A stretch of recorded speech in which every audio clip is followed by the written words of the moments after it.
자, 여러분 안녕하십니까? 김석입니다. 자, 이번 시간은 저희 교재 302페이지로 가보도록 하겠습니다. 302페이지가 되겠습니다. 302페이지. 302페이지는 이제 우리가 비과세가 되겠습니다. 비과세. 자, 비과세는 뭐냐면 재산을 소유하고 있어도 우리가 재산세를 부과하지 말자라는 개념을 우리는 비과세라고 얘기를 합니다. 자, 그러면 여러분들 그 비과세가 되는 것은 우리가 여러분들 왜 재산을 가지고 있어도 과세가 되지 않는지 그 부분만 이해를 좀 여러분들 하시면 되겠습니다. 굳이 뭐 암기를 하지 않으셔도 재산을 가지고 있으면은 왜 비과세가 되는지 그걸 이해 중심으로 공부를 하시면 되겠습니다. 첫 번째 보시면 과세권자라고 되어 있는데요. 국가나 지자체라고 되어 있습니다. 자, 즉 국가나 지방자치단체가 소유하는 재산이다. 자, 우리 취득세에서 그런 거 공부했었죠. 국가단체 또는 지방자치단체. 그래서 구청이 건물을 매입했다. 그럼 구청이 세금을 낼 리가 있다 없다? 없다. 왜냐하면 구청은 과세권자니까 세금을 낼 필요가 없다. 이렇게 썼습니다. 그렇죠? 그 다음에가 이제 용도 구분에 보시면 1번의 도로. 도로라는 것은 뭐 지방의 도로 진짜 뭐 엄청나지 않습니까? 이걸 재산세를 받을 수 있다면 너무나 좋겠지만 이 도로란 재산에 얼마나 많은 그런 도로가 있습니까? 하지만 이거는 여러 사람이 공용으로 쓰고 있는 재산이니까 이거는 정책적으로 과세하지 말자 이런 얘기가 되겠습니다. 그 다음에가 이제 3번에 보시면 임시로 사용하기 위하여 건축된 건축물입니다. 임시건축물이죠. 임시건축물. 그러면 임시건축물이라는 것은 말 그대로 뭐 어떤 공연장이라든가 요즘 뭐 보면은 각종 축제 같은 거 많이 하지 않습니까? 그런 축제 같은 거 하면 이렇게 공연장 같은 거 많이 만들어 놓죠. 그러면 뭐 한 달 동안 뭐 콘서트를 열었다. 그럼 그 콘서트장의 그 임시 건축물은 과세한다 안 한다? 많이 한다라는 얘기가 되겠습니다. 그 다음에가 거기 그 5번에 보시면 해당 연도에 철거 명령을 받았다. 그럼 철거 명령을 받았으면은 어떻습니까? 더 이상 건물로서의 기능을 한다고 볼 수가 있다 없다? 없다가 되겠죠. 자, 그래서 과세하지 않는다라고 되겠고요. 그 다음에 이제 과세표준과 세율이 되겠는데요. 자, 이 부분은 조금 더 중요한 얘기가 되겠습니다. 즉, 항상 뭐 세법은 뭐니도 머니 계산이 중요하죠. 이 머니 계산에 대한 얘기를 한번 해보겠습니다. 자, 그러면 또 우리 시간이 좀 흘렀으니까 공부했던 취득세라든가 등록면허세 좀 복습을 좀 해보고요. 그 다음에 또 보도록 하겠습니다. 우리 취득세 같은 경우에는 계산을 이렇게 해서 취득가액에다가 곱하기 세금의 부담률 이렇게 계산했었죠. 그렇죠? 그러면 이때 취득가액이 뭘 의미하는 거예요? 과세 표준을 의미하는 거다. 이렇게 했었어요. 그럼 이때 이 취득가액은 어떻게 한다? 우리가 알아서 신고하자. 그럼 알아서 신고하면 알아서 신고하는 가액이 되고 신고에 문제가 생겼을 때는 시가 표준액이 우리가 있다. 그러면 시가 표준액 이상으로 신고하면 시가 표준액 이상으로 신고를 하고 시가 표준 밑으로 떨어지면은 시가 표준액이 된다. 뭐 이렇게 얘기를 했었죠. 그 다음에가 이제 객관적인 취득이 됐었을 때는 객관적인 취득은 사실상의 취득가액을 과세 표준으로 했었어요. 그렇죠? 그래서 객관적인 기관과 거래를 하는 거, 뭐 국가라든가 수입 거래했다거나 공매 거래했다든가 법인장부라든가 법원에 판결문이 있었을 때, 그렇죠? 이랬을 때는 사실상 또는 이제 검증이 있었을 때도 마찬가지죠. 이랬을 때는 사실상 취득가액으로 한다 이렇게 했었죠. 그러면은 이 금액을 이제 뭐 하는 거예요? 등록을 하는 거죠. 이 금액을 등기 등록을 하는 거예요. 그러면 이때 등록면허세는 등록 당시 가액으로 한다. 등록가액으로 한다. 그렇죠? 그러면 등록가액은 신고하고 등록가액은 시가표준 따지고 객관적일 때는 사실상 취득가액으로 한다. 이런 얘기 되겠죠? 자, 그 다음에가 곱하기 세금의 부담률. 이렇게 세금의 부담률. 그러면 이때 세금의 부담률은 우리가 표준세율이 있었고요. 그 다음에가 예외적으로 적용되는 세율이 뭐였었죠? 예외적으로 적용되는 세율이 특례세율이 있었죠. 특례세율. 그 다음에가 중과세율 제도가 있었습니다. 중과세율 제도. 그 다음에 등록면허세 같은 경우에도 표준세율 제도가 있었고 그 다음에 이제 특례세율이 있었고, 특례세율은 없었고, 중과세율 제도만 있었죠. 자, 이렇게 세율이 구성이 됐었습니다. 자, 그렇다면은 이거를 우리가 소유하고 있다면 뭘 내야 돼요? 재산세를 내줘야겠죠. 네, 재산세를 부담을 해줘야 됩니다. 그러면 재산세는 우리가 어떻게 계산하면 될까요? 그렇죠? 재산세야 뭐 당연히 재산가액이 있겠죠. 재산가액을 평가를 해서 그 재산가액에다 세율을 부과하면 되겠죠. 자, 그래서 재산세는 재산가액이 얼마인지 알아내면 되겠죠. 자, 이 재산가액이 얼마인지 알아내는 책임은 누구한테 있냐면 시군구한테 있겠죠. 시군구. 우리가 취득세나 등록면허세는 취득하는 자가 알아서 신고하는 거고, 원칙적으로 등록면허세도 알아서 신고를 하는 것이 원칙으로 되어 있었습니다. 하지만 전세는 알아서 신고하는 것이 아니라 시군구가 재산가액을 매겨서 계산을 하는 거다, 이렇게 볼 수가 있겠습니다. 그러면 시군구가 어떤 공적인 장부상의 자료, 특히 우리가 이제 대장이라는 자료가 있습니다. 이런 공공대장상의 자료를 보고서 그 자료에 나와 있는 금액을 가지고 따져보면 된다 이거예요. 그러면 이때 이 재산가액을 우리는 뭐라 하냐? 이것을 시가 표준액이라고 한다는 것이죠. 시가 표준액이라고 한다, 이렇게 얘기합니다. 그러면 시가 표준액에다가 이제 시가 표준액이 곧 이제 재산 평가금액이 된다는 거죠. 그러면 우리 취득세나 등록면허세 할 때도 시가 표준액이라는 용어가 있었잖아요. 그러면 토지의 시가 표준액을 여러분들 뭐라고 했었죠? 토지의 시가 표준액? 그렇습니다. 토지의 시가 표준액은 개별, 공시, 지가 이렇게 했었죠. 그 다음에 단독주택은 개별, 주택, 가액. 그 다음에 아파트 등은 공동주택 가액이라는 표현을 썼었죠. 그렇죠? 자, 그러면 요 시가 표준액에다가 곱하기 세금의 부담률을 해주면 될 거예요. 세금의 부담률을 해주면 된다, 이런 얘기예요. 그런데 한 가지는 이제 뭐냐면 시가 표준액에다가 곱하기 세율의 부담률을 곱해주면 되는데, 문제는 이 시가 표준액은 탄력적인 금액입니까? 비탄력적인 금액입니까? 비탄력적인 금액이죠. 비탄력적인 금액이다. 이거는 비탄력적인 금액이에요. 그렇죠? 딱 한 번 정해지면 이 가격은 쭉 따라와야 된다 이거죠. 한 번 정해지면 이 가격은 쭉 따라와야 된다, 이런 얘기예요. 다만 우리가 토지라든가 건축물이라든가 주택 같은 거, 토지나 건축물, 주택 같은 경우에는 우리가 어떤 부분이냐면 우리가 개발 계획 같은 것이 있잖아요. 그렇죠? 뭐 여기가 도시 개발이 된다, 수용이 된다, 환지가 된다. 그러면 이제 들썩들썩 가격이 뛸 수도 있고, 그 다음에 이제 개발 계획을 했다가 여러 가지 뭐 사정이 있었어. 예를 들어서 뭐 재건축 재개발이 그랬었죠. 뭐 이걸 갖다가 진행하기로 했다가 지정을 해제한다든가, 그렇게 급락이 될 수도 있습니다. 그렇기 때문에 이런 변동성을 좀 가격에 대한 변동성을 좀 줘야 되지 않느냐.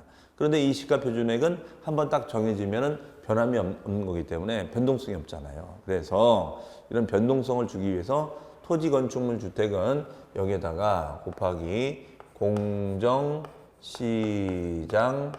가액 비율을, 공정시장 가액 비율을 곱해주자, 이런 얘기예요. 네, 요거를 곱해주면 된다, 이런 얘기 되겠습니다. 그래서 시가 표준액에다가 공정시장 가액 비율을 곱해주자, 이런 얘기예요. 그러면 이걸 정해놓고 이 비율에 따라서 가격의 변화가 있을 수 있다, 이런 얘기 되겠죠. 그렇죠? 가격의 변화가 있을 수 있다. 그 다음에 이제 세율이 됩니다. 그러면 이때 공정시장가액 비율은 토지 건축물은 공정시장가액 비율이 70% 정도로 해놨고요. 주택은 60% 했어요. 물론 이 비율은 매년마다 좀 변하는 거예요. 그래서 이거는 50에서 90% 사이에서 정해지고, 이거는 40에서 80% 사이에서 정해집니다.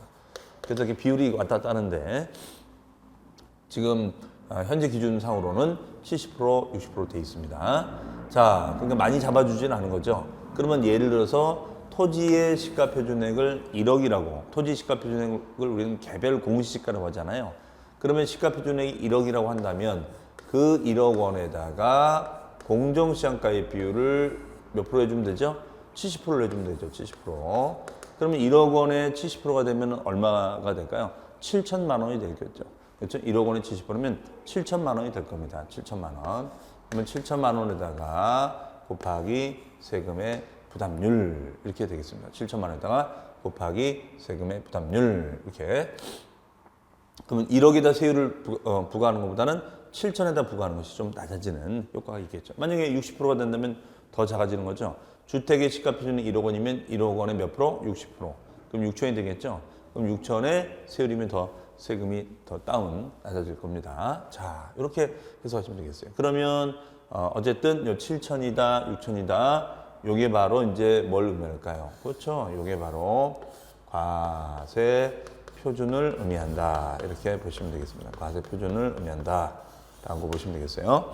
그 다음에 이제 세율은 뭐가 있냐면, 세율은 표준 세율 제도가 있고, 그 다음에가 특례 세율, 역시 전세도 특례 세율 제도가 있습니다. 그 다음에 이제 중과 세율 제도가 있어요. 그러면 이 표준 세율이 아무래도 이제 중요할 수밖에 없는데, 특히 이제 뭐 건축물이라든가, 뭐 주택이라든가, 토지, 이 세 가지 세율이 좀 중요합니다. 자, 지금 여러분들이 기초 입문 과정에서는 뭐 굳이 이 세율을 뭐 다 외울 필요는 없다고 했어요. 세율을 우리가 뭐 외운 거 스트레스 받을 필요 없다고 했습니다. 아, 세율이 어떤 것이 있고 어떻게 적용하는지 그 원리만 이해를 해주시면 된다 이렇게 했었어요. 그다음에 선박과 항공기는 뭐 우리가 뭐 중개업을 할 때 사실 뭐 거의 다루질 않기 때문에 다룰 일이 없죠. 선박과 항공기를 우리가 중개할 건 아니니까. 그래서 선박과 항공기는 참고하시면 되겠습니다. 그 다음에가 이제 특례 세율 같은 경우는 이건 뭘 말하냐면요. 예외적인 세율이라고 하잖아요. 예외적인 거. 이거는 도시 지역분에 대한 재산세를 지칭합니다.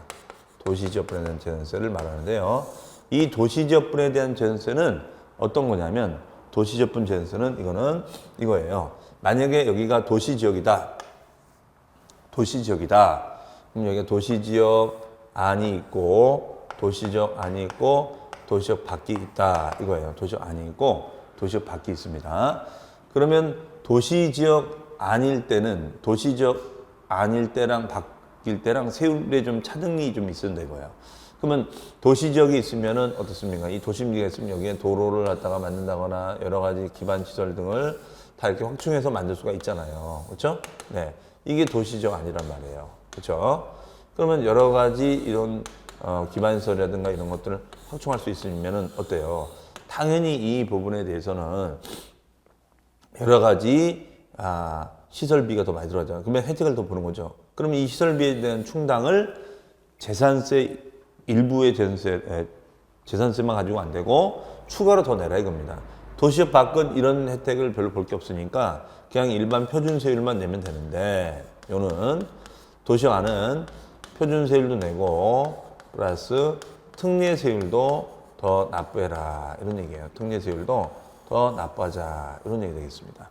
그러면 특례세율은 이제 1000분의 1.4가 적용이 되는데 1000분의 1.4만큼을 우리가 특례세율로 적용이 됩니다. 그 다음에 중과세율은 뭐냐면 중과세율은 자 그러니까 도시적 안에 있을 때는 이것도 받고 이것도 좀 더 내라 하면 요 비용 가지고 여러 가지 이런 기반 시설을 하는 데 있어서 이 세금으로 충당하겠다 이런 거죠. 그렇죠? 이런 걸 이제 옛날에 이제 도시계획세라고 옛날에 받았는데 지금은 이제 그거를 도시계획세를 명칭 없애고 도시계획세가 이제 도시계획법이 도시개발법으로 바뀌면서 요것도 이제 세목에 도시계획세를 별도로 하지 말고 재산세 특례세율로 다시 이걸 집어넣게 된 겁니다. 자, 그런 원리가 좀 있어요.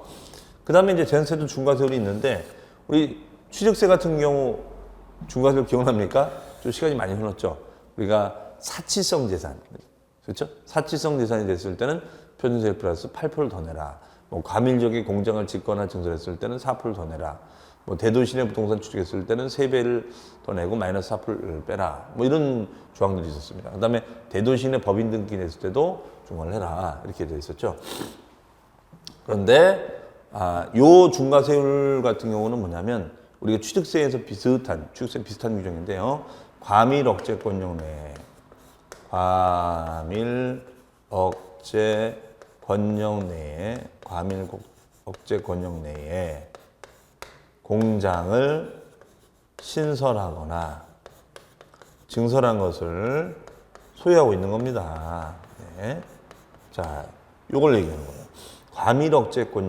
과밀 억제권역 안에다가 공장을 신설하거나 증설한 걸 가지고 있어요. 그럼 우리가 취득했을 때도 신설 증설해서 취득했을 때도 중과가 있었잖아요. 그렇죠? 자, 그런데 가지고 있을 때도 우리가 중과가 된다. 가지고 있을 때도 중과가 된다. 이런 얘기입니다.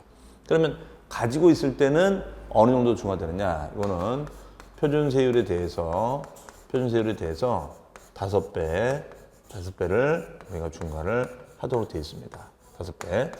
그럼 이때 표준세율이라는 것은 뭐냐면 표준세율은 건물에 대한 공장 건물에 대한 세율인데요. 이 공장 건물이 이따 확인해 보면 아시겠지만 0.25%거든요. 0.25%입니다. 이때 건물이라는 것은 상가 건물, 공장 건물, 뭐 빌딩 건물, 오피스 이런 걸 지칭합니다.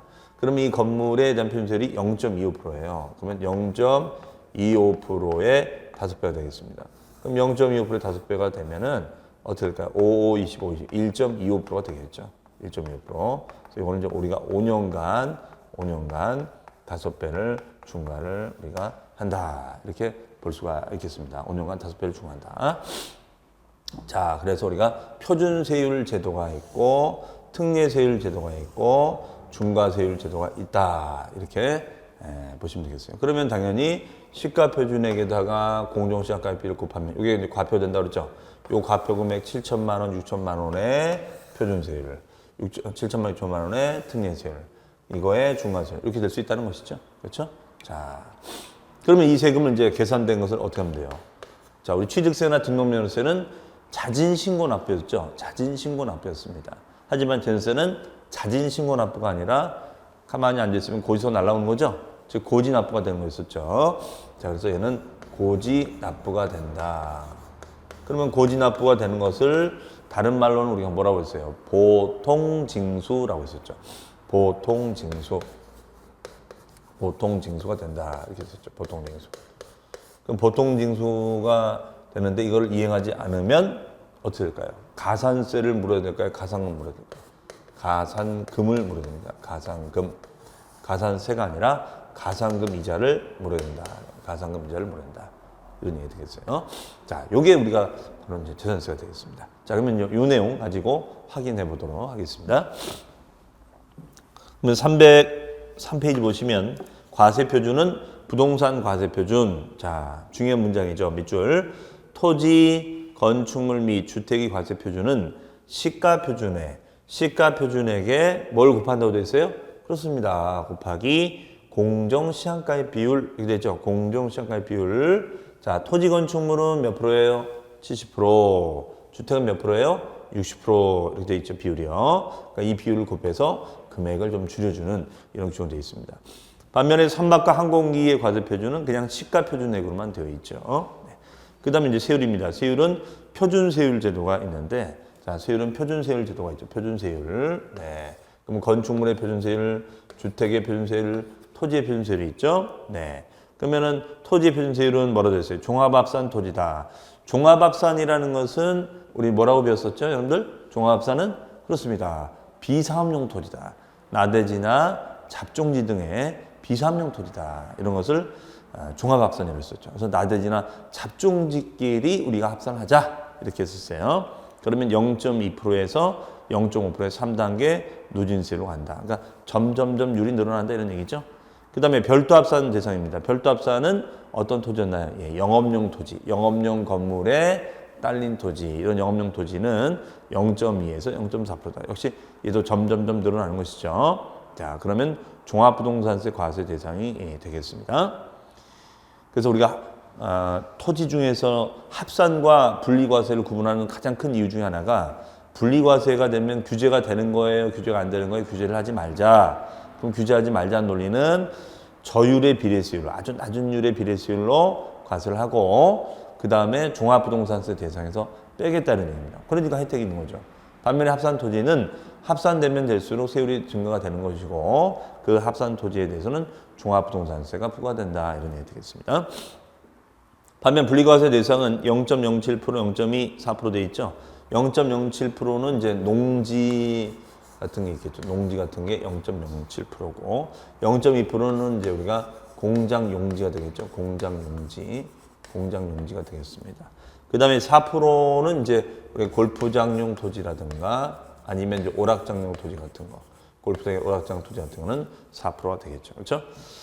자, 그 다음에 건축물입니다. 건축물은 골프장, 오락장 건축물. 이거 사치성이죠? 네. 사치성은 아무래도 좀 율이 높아야겠죠. 그래서 4%가 되겠고요. 그 다음에 시의 주거지역 등에 공장이 있을 땐 0.5%. 네. 주거지역이 있기 때문에 0.5%를 받습니다. 왜냐면 공장이 이제 주거지역이 있을 수는 있지만 적절한 건 아니거든요. 그래서 조금 더 받아요. 원래 공장 건물은 이제 기타 건축물. 기타 건축물이라는 거는 거기다 써놓습니다. 상가 건물, 그 다음에가 뭐 산업단지에 있는 뭐 공장 건물, 그 다음에 오피스 건물. 이런 거는 0.25%입니다. 하지만 이 공장 건물 중에서도 주거지역이 있다면 좀 더 받아요. 왜? 주거지역이 있을 수는 있어요, 공장이. 공법상. 하지만 적절한 건 아니잖아요. 당연히 직업 떨어지는 거니까. 그래서 0.5를 좀 받습니다. 자, 이 율은 그냥 이렇게 있다는 것만 알아두시면 돼요, 지금요. 그 다음에 주택군 중에서 별장이라고 불리는 사치성 재산도 율이 높습니다. 4%고. 그 다음에 별장 외주택. 자, 요 중요하겠죠. 별장 외주택은 0.4%의 누진세율이고 종합부동산세 대상이 될 수가 있습니다. 그러면 예를 들어서 뭐 하나 예를 들어보면은 만약에 공장 건물이 있다. 공장 건물이 있는데 이 공장 건물이 뭐 공업지역에 있다. 이게 만약에 주거지역에 있다. 근데 공장 건물 시가 표준은 1억이다. 그러면 1억 원 곱하기 그다음에 공정시가가액 비율이 있겠죠. 비율이 몇 프로예요? 70%. 70% 곱하기 공장은 공업지역이 있으면 문제 없잖아요. 그러니까 0.25%가 된다는 거예요. 하지만 주거지역이 있을 때는 1억 원 곱하기 70% 곱하기 0.5%가 부과된다. 이런 얘기가 되겠습니다. 해석이요. 네. 이게 바로 공장에 대한 세율이 되겠습니다. 자, 그 다음에요. 주택에 대한 전세 과세 방식에서 1번부터 4번까지 있는데 요 부분은 우리 이제 기본서가 나오면 그 기본서에 이 내용이 좀 자세히 설명되어 있어요. 그래서 기본서를 가지고 제가 설명을 드리겠습니다. 지금은 주택에 대해서 너무 자세하게 공부하는 것보다는 그냥 주택에 대한 것은 시가 표준을 쓰고 있고 공정시장가액비를 곱하고 있고 세율은 주택이 뭐예요? 초과 누진세율이죠. 우리 교재 나온 것처럼 몇 프로? 0.1에서 0.4%의 초과 누진세를 쓰고 있다. 이 정도만 여러분들이 알아주시죠. 뭐 한동의 주택, 항구, 요거는 여러분 참고만 지금은 하셔도 되겠습니다. 네. 그 다음에 중과세율 보시면은 과밀 지역의 공장의 세율. 자, 과밀 지역의 공장이 있으면은 당연히 인구 집중화가 되는 거니까 중과세율을 매겨야겠죠. 그래서 최초의 과세 기준으로부터 5년 동안은 0.25% 표준세율의 몇 배? 5배를 중과한다. 5배를 중과한다. 그 다음에 도시적분 재산세는 어떻게 됐습니까? 도시지역 중 재산세 특례 적용 대상 지역 안에 토지 또는 건축물 또는 주택 이렇게 돼 있죠. 자, 포인트는 도시지역 아니에요. 그러면 우리가 씁니다. 도시지역 아닐 때하고 도시지역 아닐 때하고 도시지역 바뀔 때하고 다르다고 그랬죠. 도시지역 아닐 때는 이제 기본세율이다 플러스 특례세율을 좀 더 받아야 되지만 도시지역 밖은 표준세율만 받자 이렇게 했었잖아요. 그렇죠? 자, 그런 것처럼 그 밑에 보시면 도시지역 분에 대한 대상물에 대해서는 재산세 과세 표준에 표준세율을 곱해주고 플러스 0.14%를 좀 더 받는 거죠. 그렇죠? 특례세율을 좀 더 받자. 이런 얘기가 되겠습니다. 그 다음에 이제 0.23%를 초과하지 않는 범위에서 달리 적용한다. 이런 걸 제한세율. 이건 뭐냐면 이제 특례세율을 적용하되 최고 0.23%를 초과하지 않는 이런 걸 제한. 세율의 범위를 제한한다. 그러니까 1.4% 부과하되 좀 더 올릴 수도 있는데 0.23을 넘을 수는 없다. 이런 얘기예요. 참고로 이해만 하시기 바랍니다. 자, 그 다음에 이제 부가징수 이것도 별표시해 놓으세요. 자, 재산세는 그러면 어떻게 우리가 고지 납부할 것인가? 이것도 좀 중요한 단원이 되겠습니다. 재산세는 어떻게 우리가 부과해서 고지할 것인가? 자, 그러면은 우리가 재산세 같은 경우에는 분명히 고지납부 보통징수한다 이렇게 돼 있었죠. 자, 그럼 우리 자료를 가지고 한번 볼까요? 보통징수. 자, 보통징수니까 무슨 납부예요? 고지납부죠. 그럼 거기 밑줄 하나 쳐보겠습니다. 관할 시장군수가 세액을 산정해서 고지서를 교부 건네주어서 뭐한다? 보통징수한다. 자, 무슨 뜻인지 아시겠죠? 그 다음에 과세기준일이 6월 1일 현재다. 이 과세기준일이 뭘 의미하는 거죠? 그렇습니다. 재산세 납세 문제를 판정하는 굉장히 중요한 날짜였었죠. 왜냐하면 재산의 소유자는 A에서 B로, B에서 C로 바뀌니까 중간에 매매 등의 원인으로 소유권이 바뀌면 누구를 납세문자로 정할 것인가. 그래서 특정 기준 날짜를 잡았습니다. 그게 언제? 6월 1일 현재라는 거죠. 그래서 6월 1일 현재 시점에 소유자를 가지고 판단하자. 그런 얘기가 되겠습니다. 그 다음에 납기가 있죠. 납기도 물론 나중에 다 외우셔야 됩니다만. 자, 납기 봅니다. 토지 납기는 언제예요? 9월 16일부터 9월 30일까지 가을로 돼 있고, 건축물은 7월 16일부터 7월 말까지, 주택은 반반씩 돼 있죠. 2분의 1은 7월 달, 나머지 2분의 1은 9월 달. 다만 산출세액이 10만 원 이하가 됐을 때는 7월 16일부터 7월 말까지로 일시 부가징수한다. 그러니까 원래는 주택의 세금이 뭐 40만 원이 나왔다면 20만 원은 7월 달이고 나머지 20만 원은 9월 달이 되겠죠. 그렇죠? 반반씩 고지하면 됩니다. 하지만 10만 원 이하, 뭐 5만 원밖에 안 나왔다. 그랬을 때는 어떻게 하잖아요? 5만 원밖에 안 나왔다. 그랬을 때는 어떻게 하자는 거예요? 이거를 7월 달에 일시에 부가징수한다. 이런 얘기 되겠죠. 일시에 부가징수한다. 이런 얘기 되겠습니다. 그 다음에 기타는 이제 7월 16일부터 7월 말까지. 이때 기타는 이제 선박이나 항공기를 지칭하겠죠. 네. 그 다음에 수시분이라는 것은 과세 대상의 누락, 이런 누락이나 위법이 있으면은 수시, 아무 때나 부과하자 이런 얘기 되겠습니다. 그 다음에 현황부가 공무상의 등재 현황과 실제 현황이 달랐을 땐 실제 현황을 따라간다. 이거는 무슨 소리냐면 공부와 실제 현황, 우리 이런 거 있었죠. 공부상, 공부니까 이제 뭐 등기부나 대장이죠. 그러면 지금 등기부상으로는 갑으로 돼 있는데 지금 대금 지급은 다 있었잖아요. 자, 근데 대금 지급은 다 있었다. 그래서 실제 지금 매매가 됐기 때문에 실제로는 을 거다 이거예요. 그러면 근데 서류상 아직 등기 이전은 안 된 거야. 갑에서 을로 바뀌지 않았다 이거죠. 그럼 이렇게 불일치했을 때는 공부를 따라간다, 실제를 따라간다. 실제를 따라가서 매수자인 을에게 고지서를 발송한다. 이런 얘기죠. 이런 거를 실질과세 또는 현황부과의 원칙이다. 실질과세, 현황부과의 원칙이다. 이렇게 얘기를 했었습니다. 네. 그 다음에 이제 소액징수 면제가 있죠. 소액징수 면제. 소액징수 면제라는 건 뭐였습니까? 우리가 세액 계산하면은 여러분들 이렇게 곱하는 거죠. 과세 표준에다가 곱하기 세금의 부담률이에요. 그렇죠? 그러면 세금이 나옵니다. 세금이 나와요. 그러면 이때 요 과세 표준 금액이 일정 금액 밑으로 떨어지면 아예 세금을 계산하지 맙시다. 아예 세금을 계산하지 맙시다.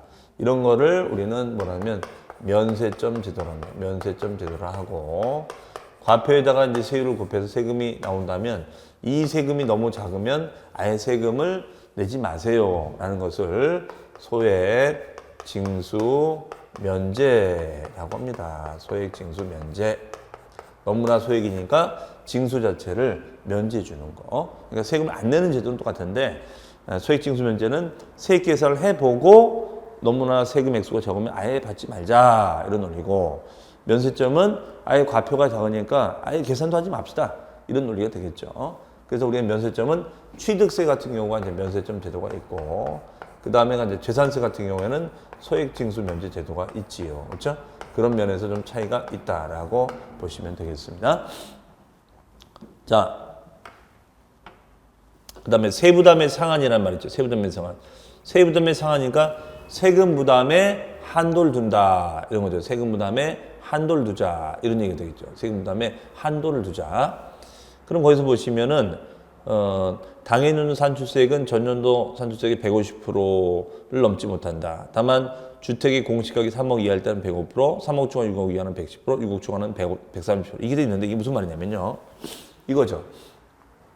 재산세를 이런 식으로 계산했는데 이렇게 뭐 세금이 아예 작으면 아예 징수하지 말아버리면 되는데 세금이 너무 많이 나온 거예요. 그 이유는 재산평가 금액이 늘어난 거죠. 왜 늘어났냐? 이 지역이 뭐 개발 호재가 발표가 돼가지고 뭐 지금 최근에 발표된 것 중에 뭐 서울하고 그 대관령, 그렇죠? 대관령이 엄청나게 길지 않습니까? 여기를 지금 터널을 뚫었다고 그러지 않습니까?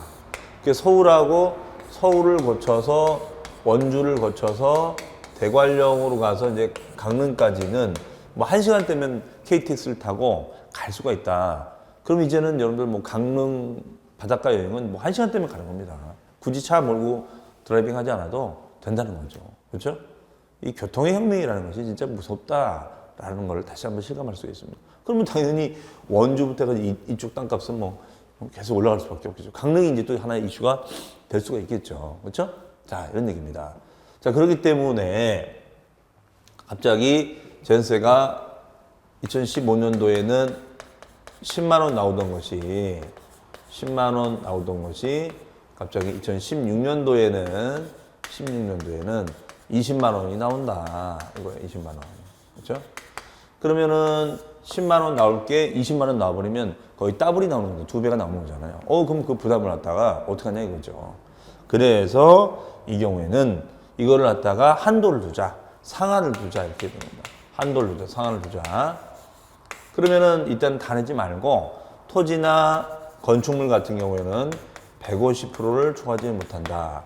그러면 10만 원에 150%는 얼마예요? 15만 원인가요? 네. 15만 원만 납부하자 이거죠. 15만 원만. 그럼 나머지 5만 원은 납부할 필요가 있다 없다? 없다. 이것을 우리는 세부담의 상한이다 이렇게 얘기한다는 거죠. 근데 이제 우리가 주택 같은 경우에는 아무래도 서민들이 이용도를 많이 하다 보니까 이 상한 비율을 좀 더 낮춰줘야 이게 된 겁니다. 주택 가격에 따라서. 그럼 만약에 뭐 105%다. 그럼 10만 원이 많이 나갔다 가져간다면 10만 원 105% 얼마죠? 10만 5천 원. 110%면 얼마죠? 11만 원까지면 되고 130%가 되면 13만 원까지만 내자 이런 얘기죠. 그렇죠? 20만 원이 나온다고 가정했을 때. 그러니까 이 상한 비율이 높은 게 좋은 거예요? 낮은 게 좋은 거예요? 낮은 게 더 좋은 거죠. 그렇죠? 그래서 주택은 좀 더 율이 낮다. 이렇게 보시면 되겠고 토지 건축물은 좀 더 높다. 이렇게 해석을 하시면 되겠습니다. 자, 그 다음에 이제 부과되는 세금이 있죠. 부과. 자, 우리 부가세, 취득세에 딸려붙는 세금이 있었죠. 농어촌 특별세라든가 지방유세가 딸려붙었었죠. 그 다음에 등록면허세도 지방유세 딸려붙었었어요. 그렇죠? 그러면 재산세는 지방유세 딸려붙었죠. 그렇죠? 네. 그러면은 요 재산세가 만약에 예를 들어보죠.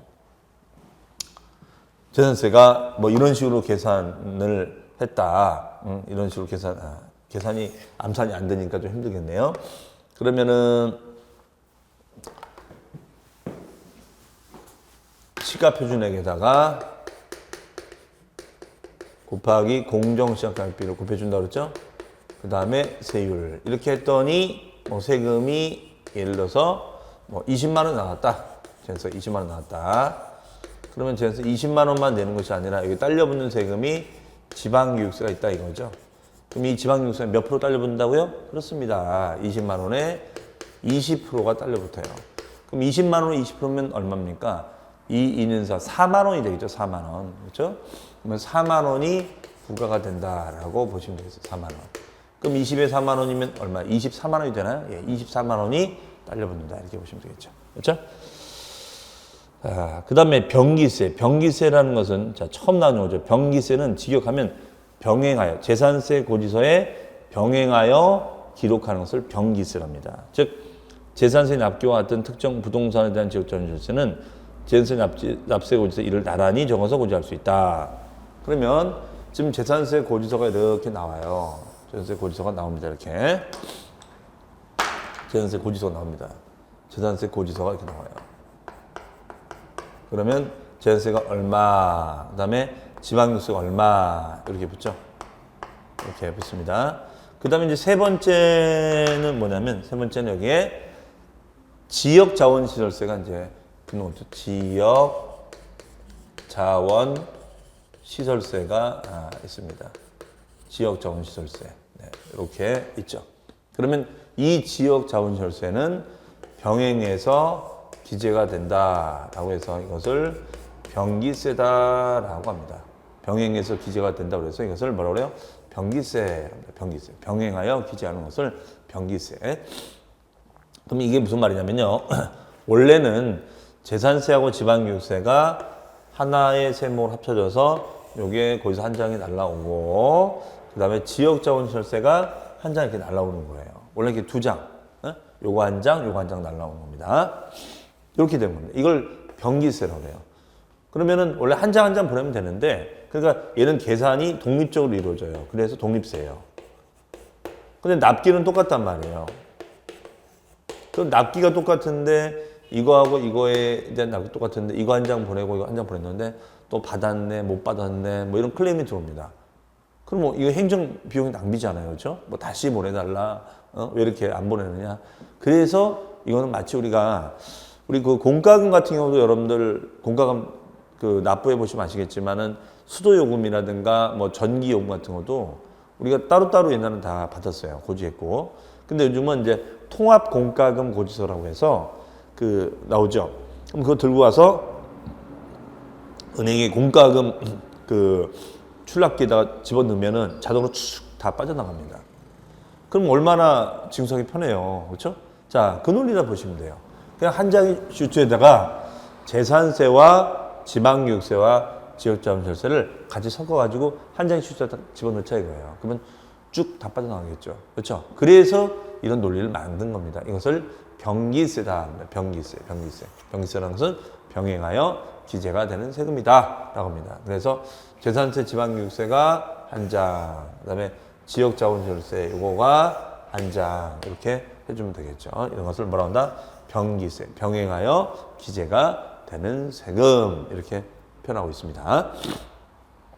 그러면 이제 하나 이제 다 완성이 되는 거죠, 그렇죠? 그러면은 거기 병기세 보니까 재산세 납기와 같은 특정 동그라미 부동산에 대한 지역자원세는 재산세 납세 고지세 이를 나란히 적어서 고지할 수 있다. 거기다 써놓으실까요? 독립세다. 얘는 성격이 독립세 성격을 가지고 있어요. 독립세. 얘는 성격이 독립세 성격을 가지고 있습니다. 자, 이렇게 해서 우리가 재산세 다 완성해 봤는데요. 한번 재산세 한번 복습을 해보겠습니다. 재산세라는 것은 우리 처음 배울 때 어떻게 배웠었죠? 한 번만 내는 거예요? 매년 내는 거예요? 매년 내는 거죠. 매년. 자, 납세 문자가 바뀌기 때문에 몇 월 며칠 기준? 6월 1일 현재 시점에 자, 이걸 뭐라고 그래요? 과세 기준일 현재 특정 재산이 5가지 있었죠? 뭐가 있었죠? 토지, 건축물, 주택, 선박, 항공기. 이 5가지 재산에 대해서 누가요? 시군구가 주체가 돼서 뭘 보고? 공무상의 자료를 보고 혹시라도 공무 현황과 실제 현황이 다르다면 실제 현황에 따라서 그렇죠? 신고 납부에 고지 납부에 고지 납부하는 거. 고지 납부하는 걸 뭐라고 그래요? 보통징수. 즉 보통징수하게 되면 가산세는 발생하지 않는다. 다만 보통징수의 납기를 위반했을 때는 연체 이상 가상은 물도록 되어 있습니다. 우리 가산세, 가상금 용어 배웠었죠? 그러니까 앞에서 배운 용어가 계속 따라 들어오는 겁니다. 자, 그 다음에 그렇게 계산이 되면 계산은 토지, 건축물, 주택은 시가 표준액에다 무조건 세율이 아니라 가격의 급등락이 되므로 이런 시장의 상황을 반영해서 공정시장가격비를 곱해주자. 그러면 과표가 되고 세율을 매기면 세율은 표준은 건축물 0.25, 주택은 0.0.4, 토지는 이제 합산 토지, 종합이냐 별도냐 분이 달랐었죠. 그 다음에 도시접분 재산세는 도시적 안에 이런 도시계획과 관련된 시설 비용을 충당하기 위해서 천물 1.4를 더 받자. 그렇죠? 그 다음에 과밀적인 공정한 신증서를 했을 때는 규제하자. 그래서 변소리 5배인데 다만 5년간 중과한다. 5년 이후에는 중과한다, 안 한다, 안 한다. 그렇게 계산된 세금을 우리가 재산세 얼마, 그리고 여기 지방교육세 20% 얼마, 그다음에 지역자원시설세가 독립세로 병행해서 기재가 된다. 이렇게 정리를 하시면 되겠습니다. 자, 이렇게 해서 재산세를 마쳤고요. 이제는 우리가 이제 국세, 다음 시간에 벌써 국세로 들어옵니다. 종합부동산세 시간에 여러분 찾아뵙도록 하겠습니다. 수고 많으셨습니다.